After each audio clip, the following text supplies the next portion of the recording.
Quarentenas, comércio e escolas fechadas para salvar as pessoas do ataque de um vírus mortal.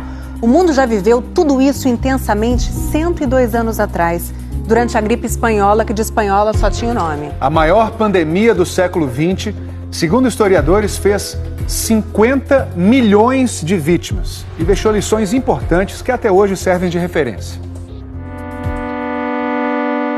Tudo era muito diferente. Em 1918, o Rio de Janeiro era a única cidade do Brasil com mais de 1 milhão de habitantes, cerca do dobro de São Paulo. A então capital do país vivia a ansiedade pelo fim da Primeira Guerra Mundial. Ninguém podia imaginar que um inimigo muito mais letal do que os campos de batalha na Europa estava a caminho. Um navio inglês, o Demerara, zarpou de Liverpool, parou em Lisboa, Dakar, Recife e Salvador, antes de chegar ao Rio de Janeiro, no dia 16 de setembro de 1918. Era um navio especial que levava a mercadoria mais valiosa da época, o correio. Isso porque naqueles tempos toda a comunicação era basicamente feita por cartas, e pessoas, empresas e governos esperavam ansiosamente pela chegada desse tipo de navios. Só que o Demerara trazia uma carga mortal, e em poucos dias o Brasil ia conhecer o efeito devastador da gripe espanhola. Na escala no Recife, um jornal já informava a morte de 2 passageiras, mas sem dar detalhes. O contágio, através dos marinheiros e dos passageiros que desembarcaram, para a população foi rápido, e as pessoas começaram a morrer. Muitas de um dia para outro. Os sintomas mais graves eram assustadores. Pele azulada pela falta de oxigênio e hemorragias internas severas. A classe médica estava despreparada e desequipada para enfrentar aquele flagelo. Os próprios médicos, há 100 anos, ainda não sabiam direito o que era um vírus. Os jornais estampavam nas manchetes: a grande epidemia, o Rio é um vasto hospital, e criticavam a negligência, a falta de atenção do governo, a lentidão das decisões de fechar escolas e lugares onde as pessoas se encontravam. Porque houve a descrença inicial, tanto da parte das autoridades de saúde quanto da parte da população. Então, essas medidas demoraram. Agora, você imagina assim, é uma epidemia que foi de setembro a novembro. O demorar foi questão de semanas, mas uma epidemia altamente transmissível, né? Uma semana é fatal. O vírus da gripe espanhola era um subtipo de outro que hoje conhecemos bem, o influenza A H1N1. Mas ter nome e sobrenome em 1918 não mudaria em nada a dura lição. Naquela época se viu pela primeira vez que a gripe podia causar uma catástrofe. Estima-se que em poucos meses cerca de 35 mil pessoas morreram no Brasil.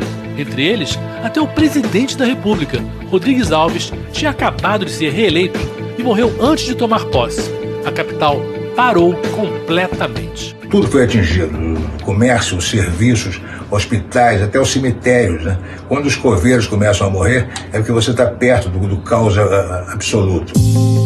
Uma charge de um jornal mostrava a morte, vestida de espanhola, batendo na porta. Um equívoco.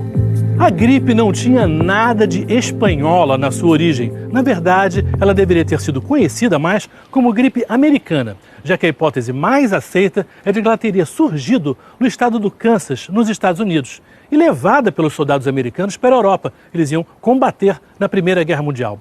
Já no finzinho da guerra, ela matava mais do que os tiros e explosões. Só que os governos dos países que estavam lutando censuravam essas notícias para não afetar o moral das tropas. A Espanha era neutra e sua imprensa, então, divulgava toda a verdade. Por isso, a gripe acabou sendo conhecida como espanhola. No livro A Grande Gripe, o escritor John Barry conta em detalhes os erros cometidos pelas autoridades americanas na época. E um dos piores foi mentir para a população. Aconteceu na cidade de Filadélfia. Os médicos pediram que um imenso desfile para centenas de milhares de pessoas fosse cancelado, mas eles foram ignorados. Em 48 horas, a gripe explodiu na cidade. E quando resolveram fechar tudo e decretar quarentena, um jornal chegou a dizer que não havia motivo para pânico. Como puderam achar que o povo seria estúpido a ponto de acreditar nisso? A censura, a falta de informação, as mentiras contribuíram para a morte de muita gente. A pandemia da gripe espanhola deixou aprendizados que até hoje servem de referência. Interrupção da circulação de pessoas, isolamento de pessoas que têm a doença e de quem teve contato com ela. Os cuidados ao tossir, a higiene criteriosa com as mãos. Nisso, convenhamos, estamos hoje todos muito bem informados. Cerca de 50 milhões de pessoas morreram na pandemia de 1918, 675 mil só nos Estados Unidos. Ironicamente, o presidente americano Donald Trump, que demorou tanto para reconhecer o perigo do coronavírus, teve o avô dele como uma das vítimas da gripe espanhola. Em 1918, como em 2020, a verdade sempre será o melhor remédio.